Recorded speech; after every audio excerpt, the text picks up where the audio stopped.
അശു ചേച്ചി, ദേ ചേച്ചിയുടെ ഡ്രസ്സാ. നീ ഇതെല്ലാം മുടക്കിയോ? ദേ രമേശ് ചേട്ടനുണ്ട്. താങ്ക് യു ചാരു. ശരി.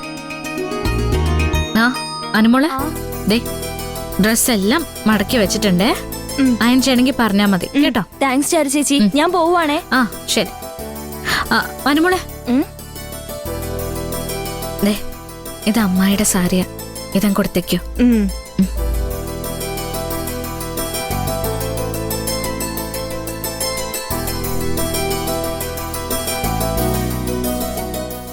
അമ്മേ, ഇതാ അമ്മയുടെ സാരി. ആഹാ, കൊള്ളാലോ. പതിവില്ലാത്ത കാര്യങ്ങളൊക്കെ ആണല്ലോ നടക്കുന്നേ. നന്നായി. ഇങ്ങനെയുള്ള കാര്യങ്ങളൊക്കെ ചെയ്തു പഠിക്കണം കേട്ടോ. വേറൊരു വീട്ടിൽ ചെന്ന് കേറേണ്ട പെണ്ണല്ലേ. അയ്യോ അമ്മേ, ഇത് ഞാൻ മടക്കി വെച്ചതല്ല. അയൺ ചെയ്യാൻ ചാരു ചേച്ചി മടക്കി വെച്ചതാ.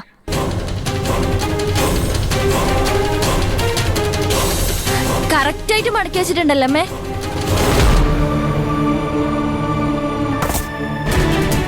എന്റെ സാരിയിലോള് തൊട്ടോടി.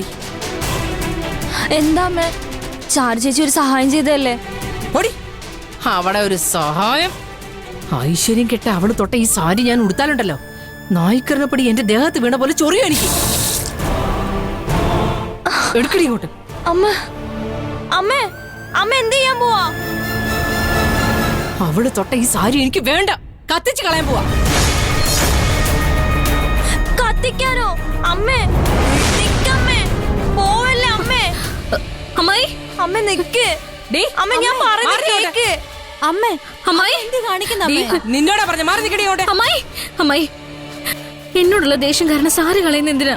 കളയാൻ പോവല്ലടി, കത്തിക്കാൻ പോവാ. അയ്യോ, സാരി എന്തിനാ കത്തിക്കുന്നേ? പിന്നെ നിന്നെ ഞാനങ്ങ് കത്തിക്കട്ടെ, കത്തിക്കട്ടെ അടി. അമ്മേ, അമ്മായി, അമ്മ പോവല്ലേ അമ്മേ. അമ്മ എന്താ പറ്റിയത്? ചാരു അമ്മയുടെ സാരി മടക്കി വെച്ചു, അത്രയല്ലേ ഉണ്ടായുള്ളൂ. അത്രേ ഉണ്ടായിട്ടുള്ളൂ. മാറിയോട്ടെ. അമ്മായി, അമ്മായി പ്ലീസ് അമ്മായി, അമ്മായി, അമ്മായി കത്തിക്കല്ലേ. അമ്മായി ഞാൻ അറിയാതെ ചെയ്തു പോയതാ. ഒറ്റ ഒരെണ്ണം ഇതിനകത്ത് തൊട്ട എന്റെ സ്വഭാവം മാറും.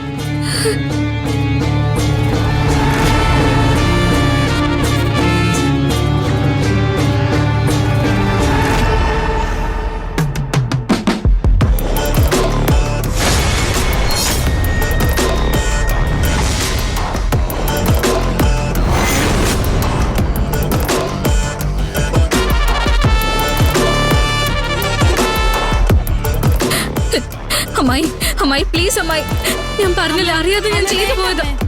സാരി കത്തിക്കല്ലേ അമ്മായി, പ്ലീസ് അമ്മായി.